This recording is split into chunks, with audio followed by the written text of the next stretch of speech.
Hey guys, your boy Jane John. Welcome back with another video, y'all. And today we have the day Michael Jordan destroyed Kobe Bryant and Shaquille O'Neal, man. We back, man. We back with the reaction, y'all.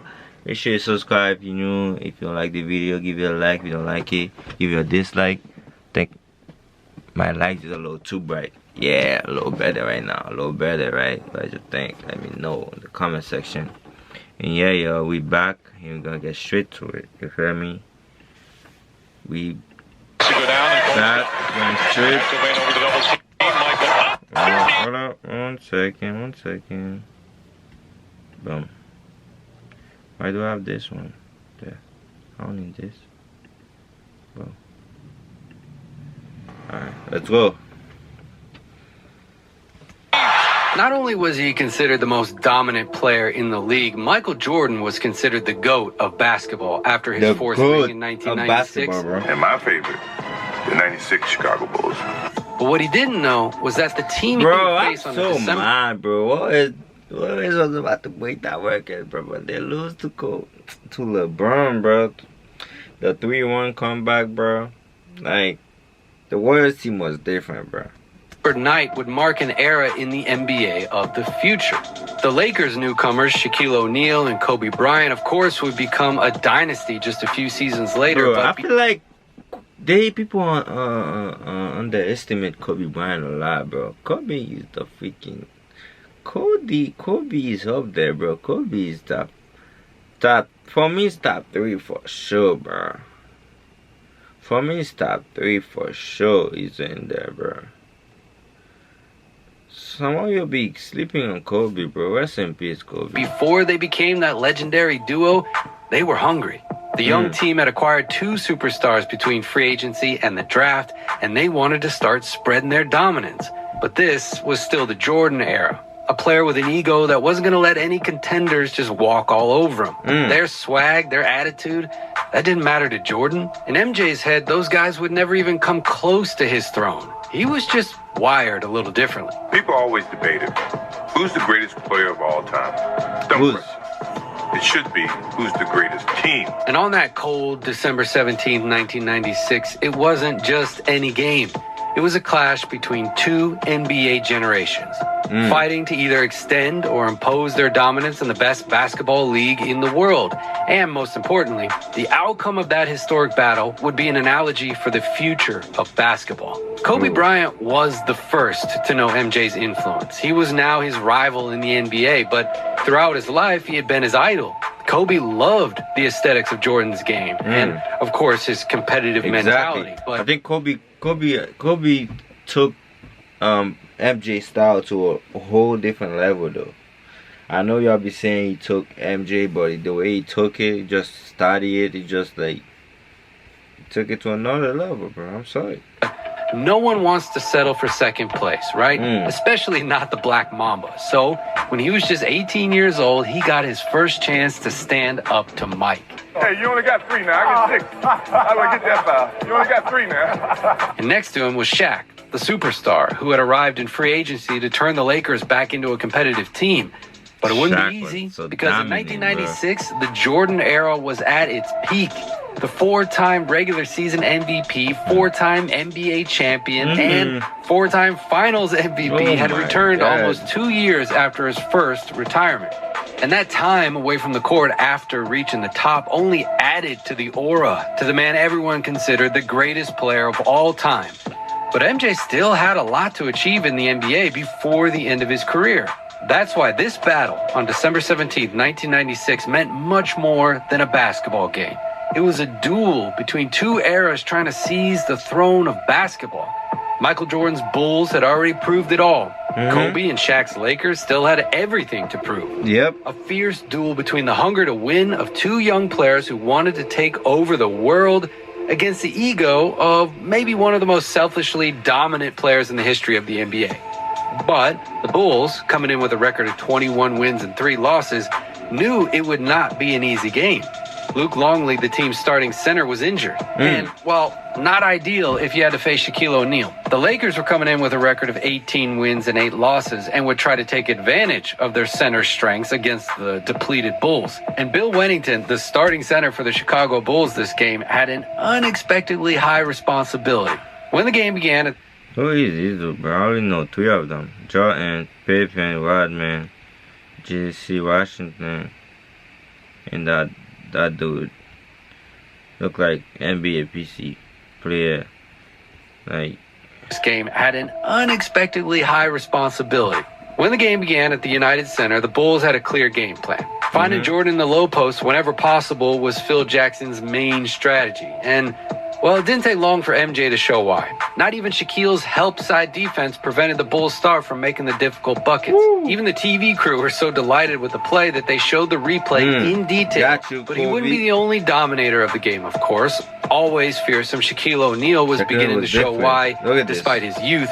Many people already considered him the best center in the NBA. His dominance was so absurd that not even a triple team could stop this guy. Throughout the first quarter, he absolutely abused his physicality to generate points easily. And the best you could do was to send him to the free throw line. Of course, that wouldn't stop Jordan from continuing to do his job on offense. As in this play, in which he again demonstrates his versatility from the low post by converting an elite fadeaway jumper. When Jordan got the rock in transition, he tried to attack the rim hard, getting fouls like this one that translated into easy points from the line. And also, always taking the best possible decision, as in this play in which he finds Scottie Pippen on the left wing, from where he knocks down the three-pointer. During the first quarter, there are plenty of examples that demonstrate the intensity with which the Lakers defenders guarded Jordan.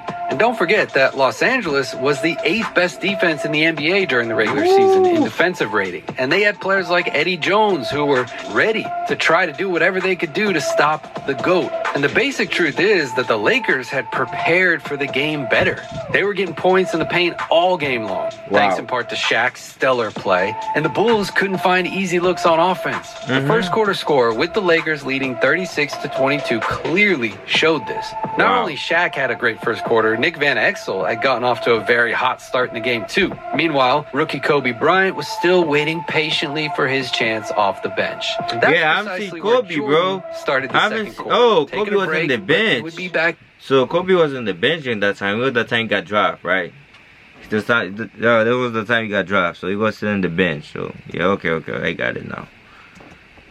In just a few minutes. Although the Bulls were way behind, the difference did not increase during the minutes that number 23 was on the bench, thanks to great plays like this incredible Tony Kukoc half-tip, half-pass. And curiously, when Jordan did come back in the game, Kobe entered at the exact same time. The Mamba would have the task of stopping the 8-time NBA scoring leader during his minutes on the court. Of course, on offense, Kobe didn't need too many instructions. On the first ball he touches, Bryant shoots the three-pointer from the right wing and knocks it down. This time it was Michael's turn, who gets an ISO from the right corner in front of Kobe himself. After a nice move, he gets to the paint and finishes with a dunk. Of course, knowing Bryant, it wasn't going to end that way. A few minutes later, Kobe gets an easy layup in the paint after a great pass from Corey Blunt. But it was at this moment where Jordan decided to take over the entire game. First, with a shot from mid-range after receiving a screen where Kobe sinks in too much. Same distance as his next basket, in which after an offensive rebound from Dennis Rodman, he manages to find the GOAT to score again from mid-range. Even when he missed, Mike was dangerous. After demonstrating his footwork by fooling his defender, he misses the shot, but he grabs the rebound for the easy putback. Always carrying with him that dog, attacking the rim assiduously and drawing fouls to continue scoring points from the free throw line. And once again here, attacking Byron Scott from the low post, where he knocks down a fadeaway jumper with ease. Just in case it wasn't clear to the Lakers what Jordan was doing here, he scores again with the same move. And despite the deficit on the scoreboard, Michael's doing everything he can to keep the Chicago Bulls afloat. The Lakers' defense was so good that Jordan was forced to look for second chance points, like this offensive rebound after a Scottie Pippen miss that he again turns into a basket. He was turning garbage into gold, people, and he was also pretty active on defense too, making good decisions like this double team that ended up causing the turnover from Campbell. Of course, being aware of the mismatches. If a big man was guarding Jordan on the perimeter, Mike was going to make him pay. Like in this play where he gets the basket before the refs say the foul is on the floor. But do you know what the worst thing about all this is? After Jordan's absolute clinic in the second quarter, his Bulls are still down by 15. Mike had 20 points at halftime and had the whole team on his back, but Shaq and his 23 points and 6 rebounds to end the first half had propelled the Lakers even higher. Kobe had also done well in the few minutes he had, and certainly the California offense was clearly outplaying the defense of the defending champions.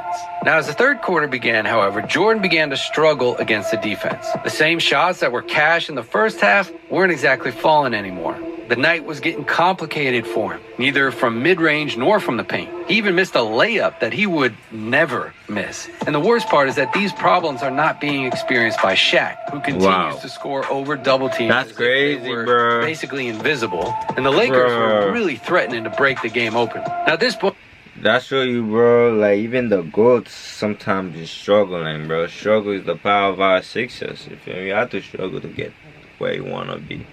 The struggle, you're not gonna work that hard if you're not gonna be struggle. When you know the struggle, you know what to do, not know what to get in that position again. You feel me? Point, Jordan tries to find help in his own team with plays like this one where he passes to Scottie Pippen in the corner, who unfortunately misses, but actually that was a rare shot that night as the Bulls forward continued to help Mike with threes like this one. Even though Shaq was in the paint, that didn't scare Jordan either, as he continued to be aggressive from the low post and draw fouls. During that third quarter, he couldn't catch a break, though. Refs calling travels, even though he did travel multiple times that play, but he did knock down some baskets from the paint with shots a few feet from the hoop, which was his most reliable range in that game. And during the third quarter, he was also active on defense again, with actions like this one in which he gets a great block on Eddie Jones. And as nobody besides Mike was really taking the initiative, Pippen decides to start creating his own shots. Rookie Pippen. Phil Jackson decides to give a break to number 23 during the last moments of the third quarter. Now, the score at this point is 101-83 for the Lakers. The United Center is off. People can't get into the game because their team is playing so disappointingly. And with no one pulling the team beyond MJ, Pippen, and Tony Kukoc, who's starting to light it up, the Bulls could beat a lot of teams, but not one as talented as LA. And as the final quarter begins, Jordan is still at it, making points out of nothing and getting fouls that he turns into free throws. Now, Kobe sees the court for a few minutes in the fourth quarter, but Del Harris sends him back to the bench not long after. I mean, at the end of the day, Kobe was an 18-year-old kid who was playing in high school just last season. Meanwhile, MJ continues to play make and find open teammates who sometimes fail to convert, but sometimes do. In fact, when Kukoc was getting the ball in the second half, he was getting buckets because the Lakers were still guarding MJ extremely hard, picking up unnecessary fouls. Of course, that didn't stop him from diming up his teammates. I mean, he was dominating the game without really scoring that much. Kind of the same vibe as watching Jimmy Butler, who's able to dominate games just with his intangibles and basketball IQ, even in this era. Anyway, by the time the fans realize it, Kukoc, MJ, and Pippen are getting the Bulls back in the game. The atmosphere heats up, and the team's starting to get really aggressive on every play, which of course rubs off on the players and the fans. And Jordan is about to get a steal in a really crucial part of the game, but gets called for a very controversial foul. And after MJ draws another foul and scores one of the 2 free throws, Tony Kukoc scores this extremely clutch three-pointer with less than a minute left on the clock. So the game ends up going to overtime. The score is tied at 116. The Bulls tightened up on defense and had won the fourth quarter 33-15. But on the first play in overtime, Jordan shows elite IQ. He hits Shaq with a stunt, acting like he was going to double team, and it makes Shaq do exactly what MJ wanted. Meanwhile, Kukoc is on one, literally cooking Shaq during the second half. When he's so far away from the rim, his defense is less effective, and the Croatian had one of the best wrists in the league. And when the Lakers realize that the game is slipping away from them, a good brawl breaks out between Shaquille and Dennis Rodman.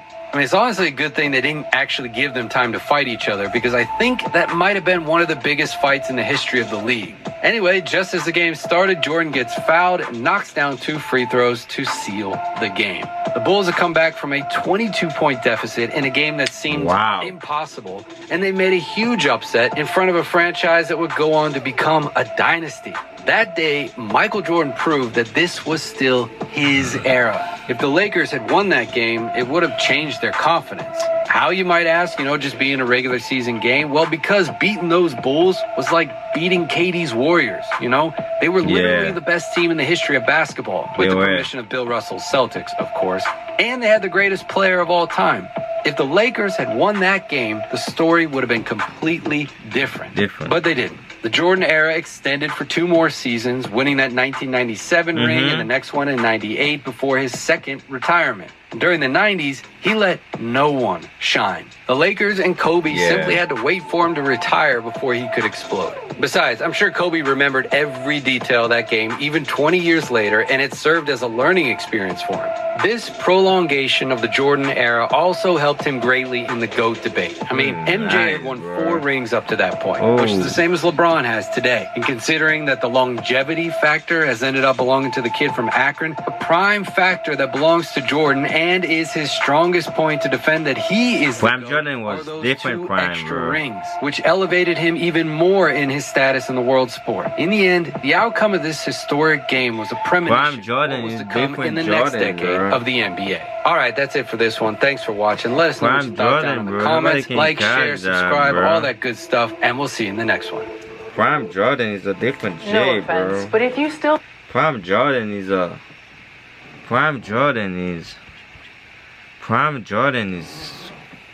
Woo! Alright, y'all, it's all for this video. If you like the video, give it a like.